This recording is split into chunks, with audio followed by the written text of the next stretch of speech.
Hola a todos, sean bienvenidos a un nuevo video de Bastidas Math. El día de hoy, como ya les había prometido, comenzaremos con el curso de lo que es geometría, la primera clase, que será representación geométrica, segmentos y ángulos, parte 1. Y se preguntarán, igualmente que con radicación y potenciación, ¿por qué parte 1? Acá no hay mucho de ecuaciones exponenciales como en el otro. Bueno, en el siguiente van a haber problemas y tal vez alguna que otra propiedad más que ya se relacione con futuros temas como triángulos, eh, líneas notables al triángulo, cuadriláteros y todo lo que continúa después, ¿no? Entonces, esta es como la introducción, lo que necesitan saber para ya entrar al curso. Y ya nos adentramos. Ahora sí, empecemos. Antes de comenzar con todo lo que son los conceptos de la representación geométrica, segmentos y ángulos, ustedes tienen que entender lo que es la geometría. Bastante básico suena, pero hay que, para entenderla completamente, comprender su etimología. La palabra geometría viene del griego geometría. Justamente geo es tierra y metría es medición. Es decir, geometría significa literalmente medición de la tierra. Por tanto, consiste, por ejemplo, yo tengo un triángulo, voy a medir este triángulo, tengo una mesa, calculo el área de la mesa o su volumen, tengo un espacio, mido su perímetro y así. Y así, por ejemplo, los griegos y los egipcios fueron los primeros en comenzar con esto. Bueno, específicamente los egipcios, porque ellos tenían la necesidad de medir las crecidas del río Nilo, ya que cuando el río crecía o subía el nivel del agua, los terrenos ya no estaban repartidos uniformemente. Entonces necesitaron utilizar algunos pequeños conceptos previos de la geometría para poder realizar sus cálculos. Y luego los griegos ya lo convirtieron en algo mucho más sistematizado. Es decir, crearon los axiomas, los postulados, corolarios, lemas y todos los teoremas y propiedades que actualmente ya conocemos. Y así, por ejemplo, tenemos a grandes matemáticos como es Eratóstenes de Cirene, que vivió en el siglo II y fue un geógrafo, astrónomo y matemático y gran bibliotecario de la Biblioteca de Alejandría. Y justamente él realizó la medición de la Tierra. Esto también se considera como un hecho geográfico, pero justamente calculó la medición de la Tierra, que era entre 39.000 kilómetros y 46.000 kilómetros. La aproximación real es 44.9 kilómetros, la medida de la circunferencia de la Tierra. Y también, por ejemplo, tenemos a Euclides con su libro Los Elementos, que fue uno de los libros más vendidos, aunque sobrepasándolo las principias de Newton y arriba y debajo y encima de todos esos libros la Biblia, claramente. Y tenemos a Pitágoras, está Tales de Mileto, hay muchos matemáticos dentro de esto, ¿no? Ahora sí, empecemos. Bueno, eh, para empezar con lo que es la representación geométrica, empecemos con lo que es el plano, ¿no? El plano es una superficie completamente plana, como su nombre lo dice, infinita y bidimensional que se extiende en todas las direcciones dentro de su dimensión. Es uno de los elementos fundamentales de la geometría, junto con el punto y la recta. Ahora, el plano, como ya hemos mencionado, tiene algunas características. Es bidimensional, tiene largo y ancho, pero no tiene grosor. Es infinito, no tiene un límite en ninguna dirección dentro de su dimensión. Y es un plano ideal. En geometría los planos se consideran ideales, lo que significa que no tienen imperfecciones ni curvaturas. Es decir, no es como en una pampa donde ahora hay un cerro, sino es leve. Ahora vamos con la representación geométrica de un plano. Aunque un plano es infinito, en los dibujos o diagramas geométricos se lo representa como un paralelogramo o un rectángulo inclinado. Es decir, es limitado esto para poder visualizarlo y se le etiqueta con una letra griega. Alfa, beta, omega, gamma, pi, epsilon, mu, lambda, tau, entre muchos otros más, o con tres puntos no alineados que pertenecen al plano. Por ejemplo, el plano ABC. O también se le representa con una letra mayúscula, por ejemplo, plano P. Depende mucho del autor o del libro que se encuentre usted leyendo. Ahora vamos con el siguiente concepto de representación geométrica, que es claramente la recta. La recta es una figura unidimensional o sea, es una dimensión menos que el plano, se encuentra dentro del plano, que se extiende infinitamente en ambas direcciones. Es uno de los elementos básicos de la geometría, junto con el punto del plano, como ya hemos visto. La característica de una recta, bueno, es infinita, no tiene principio ni fin, se prolonga sin límite a ambos lados, es unidimensional, tiene solo longitud, sin ancho ni grosor, y es formada por infinitos puntos. Una recta contiene infinitos puntos alineados. ¿Y esto por qué? Porque los puntos no tienen una dimensión específica, pero eso ya lo vemos en los siguientes conceptos. Sigamos. Ahora vamos a hablar de la representación que tiene la recta. Bueno, la recta, volviendo a definirla, es cuando se interceptan dos planos y forman un conjunto de puntos que se crea en un espacio de una dimensión. Se designa con la letra minúscula del alfabeto siempre. O sea, no puede ser una letra mayúscula, ya que el plano lo podemos denotar como una letra griega o como una letra mayúscula. Y, por ejemplo, como están visualizando, en este caso el plano alfa está interceptando con el plano beta, lo cual determina la recta A. O sea que alfa intersección beta es congruente o es equivalente a la recta A. Ahora vamos con el último concepto de lo que es la representación geométrica. Concepto, porque propiedades y axiomas, eso ya lo vemos ahora, después de esto. El punto. El punto es el elemento más básico y fundamental, no tiene dimensiones y únicamente representa una posición exacta, pero no tiene ancho, largo ni grosor. Y algunas características, bueno, no tiene tamaño, es adimensional, 0 dimensiones.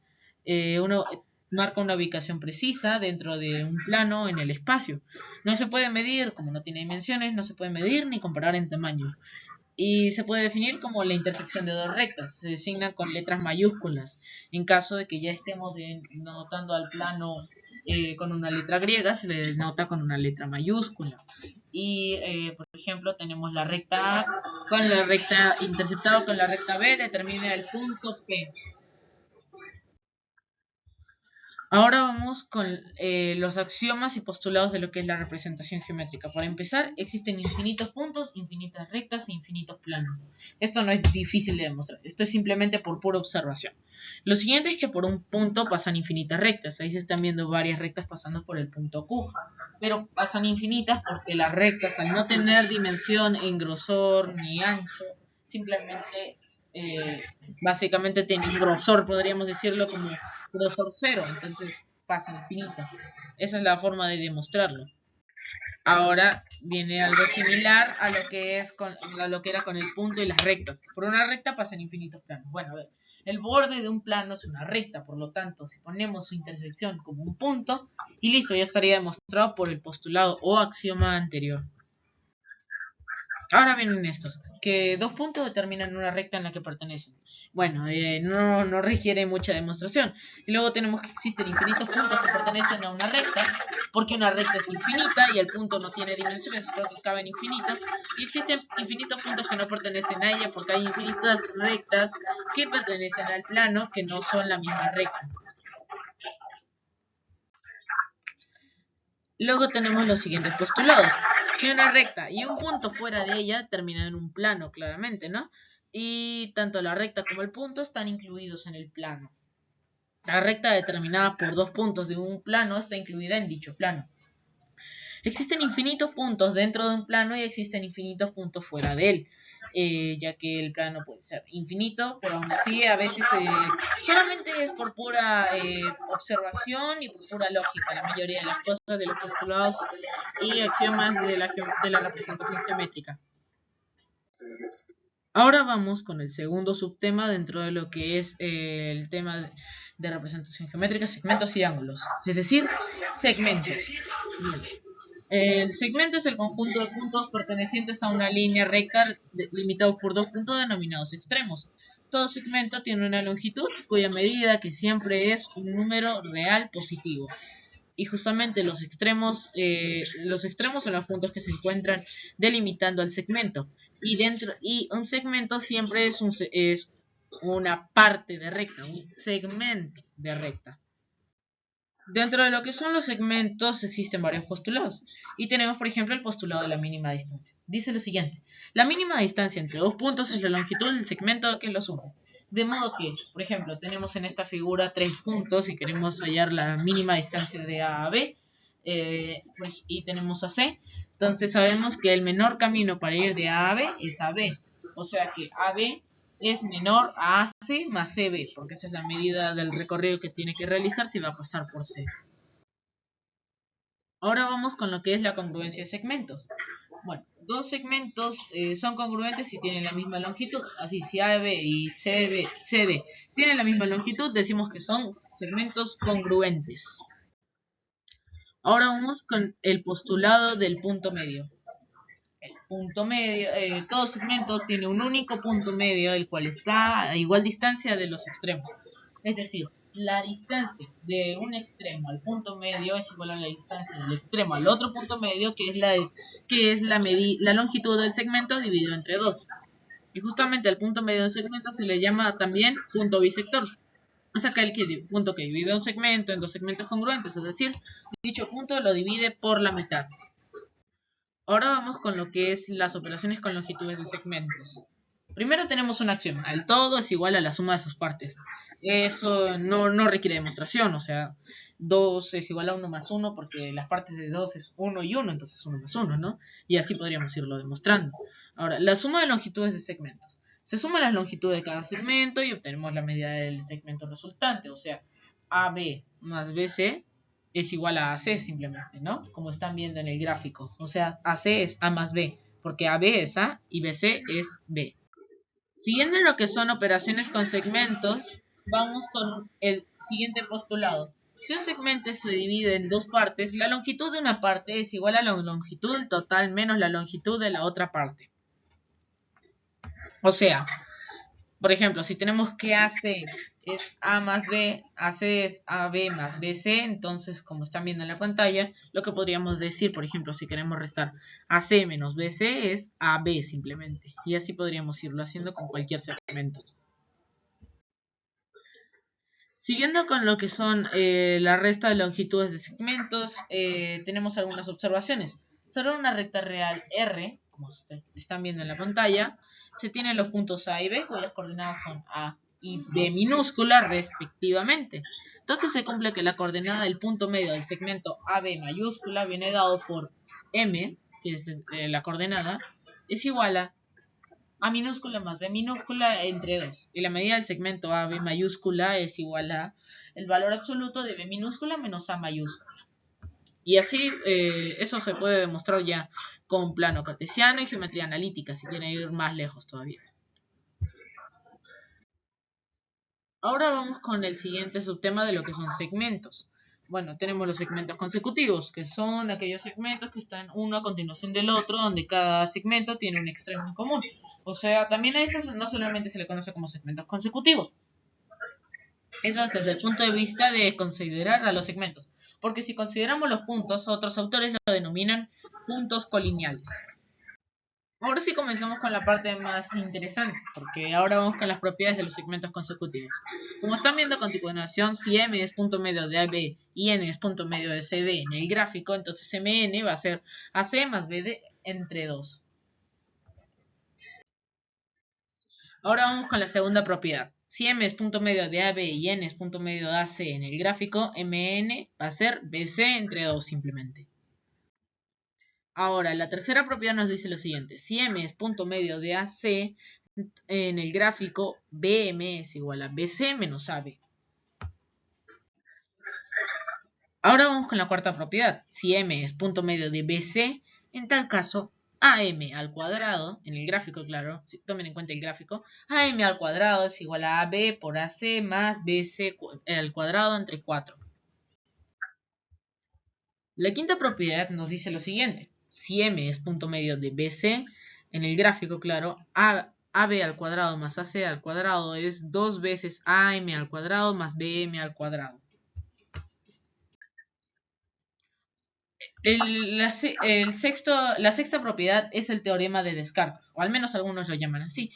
Y nos dice que si en el gráfico AB entre BC es igual a AD entre CD, se cumple que 1 entre AB más 1 entre AD es 2 veces AC. Vamos con lo siguiente. Este teorema se le conoce como teorema de Newton. Bastante interesante. O es el punto medio de BD en el gráfico. Entonces, si AB entre BC es igual a AD entre CD, se cumple que BO al cuadrado es igual a AO por CO simplemente. El siguiente teorema nos dice lo siguiente, que si en el gráfico AB entre BC es igual a AD entre CD, AC al cuadrado va a ser igual a AB por AD menos BC por CD simplemente. El siguiente teorema nos dice lo siguiente, que si AB por CD es igual a N por AD por BC, se cumple que N entre AB más 1 sobre AD va a ser igual a N más 1 entre A por C. El penúltimo teorema, el teorema número 10, nos dice lo siguiente, que si AB por BD es igual a AC por CD, cuando estamos hablando de segmentos consecutivos, en tal caso AB va a ser igual a CD, simplemente. Y ahora sí vamos con lo último de lo que son segmentos, el último teorema, que nos dice lo siguiente. Si tenemos los puntos A1, A2, A3, A4, así, AN-3, AN-2, AN-1, AN, y nos dicen que A1, A3, A1, A2, A4, A5, A5, A7, y así AN-2, AN, va a ser igual a, al sumar todos esos segmentos, A1, A1, AN, o sea, el segmento completo más A2 a N-1. Eso lo podemos demostrar ya por todas las propiedades anteriores. Ahora vamos con el tercer subtema de toda esta clase de geometría que tiene varias cosas interesantes. El subtema de ángulos. Bueno, un ángulo es una figura geométrica que se forma por la intersección de dos líneas, segmentos o rayos que comparten un punto en común, al cual le llamamos vértice, y la función principal es medir la separación, inclinación o apertura entre ambas líneas. Y se expresa en grados, radianes, grados centesimales, grados sexagesimales, según el sistema que utilizamos. Y esto ya lo iremos viendo en el curso de trigonometría. Estos elementos ya son, de por sí no solamente son fundamentales para la geometría, sino para la trigonometría, la física, la ingeniería y la arquitectura. El concepto de ángulo ya de por sí tiene una larga historia que se remonta a las civilizaciones antiguas como la babilónica, lo cual ya dividían el círculo para observaciones astronómicas y usaban el sistema sexagesimal, del cual proviene la actual división del círculo en 360 grados. Y más adelante los griegos, especialmente Euclides, formalizaron el estudio de los ángulos en su influyente obra Los Elementos, que está en los 3 top libros de matemáticas de toda la historia. Tenemos Los Elementos, los Principia y entre otros libros más, ¿no? Donde los integró en una estructura lógica y axiomática de la geometría, sentando así las bases para los siglos de desarrollo matemático. Sigamos. Ahora vamos con la representación de un ángulo. La representación de un ángulo se hace comúnmente con un dibujo que muestra dos líneas o rayos, o segmentos de recta, que se cruzan en un punto llamado vértice, formando una abertura entre ellas. Los elementos de la representación de un ángulo tenemos el vértice, o sea, el punto en donde se encuentran ambos rayos, los lados del ángulo, que son esos rayos o segmentos de recta. El símbolo del ángulo al representarlo es simbólicamente, o sea, por ejemplo, esa raya, se usa para nombrar, por ejemplo, ángulo ABC, donde B es el vértice. Siempre cuando hay 3 puntos, el nombre del punto de en medio es el vértice del ángulo. La medida del ángulo, que puede indicar cuál es la abertura que tiene el ángulo entre ambos rayos, por ejemplo 45 grados. Y por último tenemos una pequeña curva dentro del ángulo que se dibuja justamente un pequeño arco para marcar visualmente el ángulo que se está midiendo. Sigamos. Ahora vamos con lo que son las bisectrices.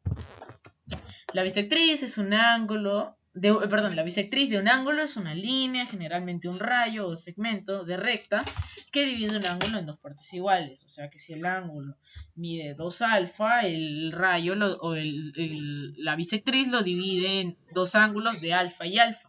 Dos ángulos congruentes de la misma medida, a partir del ángulo original. Esta línea parte del vértice del ángulo y se extiende en dirección que corta el ángulo exactamente por la mitad. Y algunas características principales, bueno, pasa por el vértice del ángulo, divide el ángulo en dos ángulos más pequeños pero iguales, Cada uno de los ángulos resultantes tiene exactamente la mitad de la medida del ángulo original y se puede construir con regla y compás de forma precisa. Eso ya lo sabían hasta los mismos griegos. Ahora sí, vamos con la clasificación de los ángulos. Algunos ángulos, según su abertura, se clasifican en... todos los ángulos, según su abertura, se clasifican en rectos, es decir, lados perpendiculares, o sea, están formados por dos rectas perpendiculares. Agudos, menores que un recto, o sea, la apertura es más pequeña que la de un ángulo recto. Obtusos, su apertura es mayor que la de un ángulo recto, pero no es una línea completa, porque esos son los ángulos llanos. Y los completos, es toda una vuelta. Y luego, según su posición relativa, se clasifican en consecutivos. Tienen el vértice y un lado comunes. Adyacentes, forman un ángulo llano y aparte son consecutivos. Y a estos también se les conoce como suplementarios. Y dos ángulos que suman 90 grados son complementarios. Y luego están los opuestos por el vértice. Tienen vértice común y dos lados en prolongación. Y como propiedad, ambos ángulos son iguales cuando son opuestos por el vértice. Ahora vamos con los ángulos formados por dos rectas paralelas y una secante en medio. Como se ve en el gráfico, los ángulos internos son los que están comprendidos entre las rectas paralelas, 3, 4, 5 y 6. Los ángulos externos es lo opuesto a los internos, simplemente 1, 2, 7 y 8. Los alternos son los que tienen la misma medida, 3, 6, 4 y 5, 2 y 8 y 1 y 7. Sigamos. Ahora vamos con los ángulos conjugados. En estos casos son suplementarios. Tenemos 3 y 5, 4 y 6, 2 y 7 y 1 y 8. Los correspondientes es cuando son iguales. 1 y 6, 2 y 5, 4 y 8, 3 y 7. Pero es cuando se desplaza el ángulo, o sea, sube o baja en la dirección en la que se encuentra la recta secante. Y una pequeña observación es que si las rectas L1 y L2 no son paralelas, los ángulos determinados seguirán llamándose alternos, conjugados y correspondientes según sea el caso, pero las relaciones entre sus ángulos ya no se cumplirán lamentablemente. Ahora vamos con las propiedades de estos ángulos entre rectas paralelas. La primera es que, como están viendo en esto, cuando m es paralelo a n, alfa más el ángulo θ me da el ángulo x. La siguiente propiedad nos dice que si m es paralelo a n, en tal caso alfa más θ más beta va a ser igual a x más y. Incluso se puede subir el número de ángulos. Ahora, esta propiedad sí es bastante importante, ya que nos dice lo siguiente, que si m es paralelo a n, a1, a2, a3, así hasta a n, me va a dar igual a 180. Y ahora tenemos las siguientes propiedades. Que si se representa el complemento con C y el suplemento con S, se cumple que C, a una cantidad par de complementos de A es A o alfa, si es que alfa es menor o igual a 90. El suplemento del suplemento del suplemento, así una cantidad par de veces de alfa es alfa si es que alfa es menor a 180 grados. El complemento del complemento del complemento, del complemento así sucesivamente, del complemento de alfa, una cantidad impar de veces es 90 menos alfa si alfa es menor a 90 grados. El suplemento del suplemento del suplemento así, una cantidad impar de veces de alfa, es simplemente 180 menos alfa si es que alfa es menor a 180 grados. El complemento del suplemento de alfa es alfa menos 90, si es que 90 es menor o igual a alfa, y alfa es menor o igual a 180. El complemento del suplemento del complemento del suplemento, así, n veces el complemento del suplemento de alfa es alfa menos n por 90 grados. El suplemento del complemento de alfa es alfa más 90, si es que alfa es menor o igual a 90 grados. Y por último, el suplemento del complemento del suplemento del complemento, así hasta el suplemento del complemento n veces de alfa es alfa más n por 90. Ahora vamos con las propiedades de los ángulos que tienen sus lados paralelos. En la propiedad 1 nos dice que alfa es... En todos es que alfa es igual a beta. Simplemente tienen que darse cuenta en la forma en la que se encuentran los ángulos. Algunos es más notorio que otros, mientras que otros es más difícil de darse cuenta, como ya irán viendo después. Ahora vamos con la segunda parte de las propiedades de los ángulos que tienen sus lados paralelos. En estos, alfa y beta suman 180 grados. Simplemente es casi como aprenderse una propiedad de un paralelogramo. Solamente tienen que trasladar el ángulo y ya se dan cuenta. Es literalmente un paralelogramo nada más. Ahora vamos con lo último de lo que son ángulos. Al menos de propiedades, porque en la próxima clase serán problemas. Ángulos que tienen sus lados perpendiculares. En la propiedad número 1 tenemos que alfa es igual a beta, cuando forman ángulos de 90 grados entre los lados perpendiculares. Luego tenemos la propiedad número 2, que es alfa y teta nos dan 180 grados, aunque en realidad eso más que nada se puede demostrar por propiedad de cuadriláteros. La única pista que les puedo dar si lo quieren demostrar es que la suma de los ángulos de un cuadrilátero es 180 grados. Perdón, 360 grados. Y luego ya tenemos de que alfa es igual a beta en este caso, ¿no? Se demuestra porque, por ejemplo, me da 180, 180. El suplemento de, el suplemento de beta que está a su costado me va a dar 180 menos alfa. 180 más 90 más 90, 80, 360 grados. Entonces simplemente alfa pasa y listo. Tenemos que alfa es igual a beta.